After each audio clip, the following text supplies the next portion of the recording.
Hey guys, welcome to my channel. ಇವತ್ತು ನೋಡಿದ್ರ ನಾ ಹೇಳೋದೇನಂದ್ರ ಮಕ್ಕಳಿಗೆ ಕಂಟ್ರೋಲ್ ಮಾಡೋದು ಹೇಗೆ ಅಂತ ನಾ ಹೇಳ್ತೀನಿ ನೋಡ್ರಿ.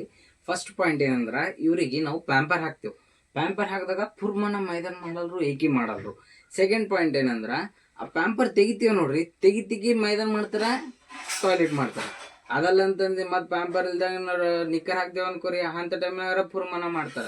ಸೆಕೆಂಡ್ ಪಾಯಿಂಟ್ ಏನಂದ್ರ ಉಳ್ಳಕ್ ಕೊಡ್ತೇವೆ ನೋಡ್ರಿ. ಉಳ್ಳಕ್ ಕೂಡ ಪರಿ ನಾವು ಉಣಸತ್ತು ತುಂಬಲ್ರಿ, ಖರೆ ಗಂಗಳಾಗಿಂದ ಅನ್ನ ತಗೊಂಡ್ ಗಪ್ಪಂದ್ ಮನೆ ತುಂಬಾ ಹಾಕಿ ಹಾಕ್ತಾರ. ಥರ್ಡ್ ಪಾಯಿಂಟ್ ಏನಂದ್ರ ಈಗ ತಟ್ಟಿ ತೆರೆದ ಯಾವಾಗಾರ ಮನ್ಯಾಗ ಕಾಲ್ ಇಡ್ಲಾಕ್ ಬರ್ತೇವ್, ಕಾಲಕ್ ಪೂರ್ವ ಮನವ್ರದ್ದು ಆಟ ಸಾಮಾನುಗಳು ಇರ್ತಾವ. ಇವ್ರು ಒಂದ್ ಕೈಲಿ ಇರಲ್ರು, ಇಲ್ಲಿದ್ರು ಒಲ್ಲಿರ್ತಾರ, ಒಲ್ಲಿದ್ರು ಇಲ್ಲಿರ್ತಾರ. ನಾವು ಒಂದ್ ದಂಧೆ ಮಾಡಲ್ತಿದ್ದೇವ್ ಅನ್ಕೋರಿ, ಈಗ ಹಿಂಗೆ ಕೆಡ್ಸಾಕ್ತಾರ.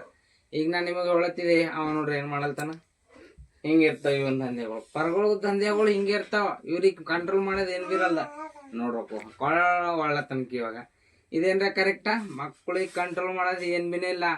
ತೋಲಾಗವ ಅಂದ್ರೆ ಆಗವ ಇರ್ತಾರ. ಈಗ ಕಿವಿ ಚೂಟಲ್ತಾನ ನೋಡ್ರಿ, ತೋಲದ ಒಂದು ನಾಲ್ಗಿ ಕಸ್ತಾನ, ಕಿವಿ ಚೂಡ್ತಾನ ನೋಡ್ರಿ. ಅವ ಏಸರ ಆಕ್ಟಿವ್, ಅವನ್ ಬಲ್ಲಿ ಆಕ್ಟಿವಿಟೀಸರ ಏಸವ ನೋಡ್ರಿ. ಪಾರ್ಗಳ ಬಲ್ಲಿ ಈ ತರ ಇರ್ತಾರ. ಇವ್ರಿಗೆ ಕಂಟ್ರೋಲ್ ಇಡೋದು ಸಾಧ್ಯವಿಲ್ಲ.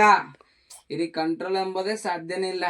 ಇವ್ರು ಸರಿ, ನಾವೇ ಇವ್ರ ಕಂಟ್ರೋಲ್ದಾಗ ನಾವ್ ಇದ್ರೆ ಲೈಫ್ ಇರ್ತದ, ಇಲ್ದ್ರ ಇರಲ್ಲ,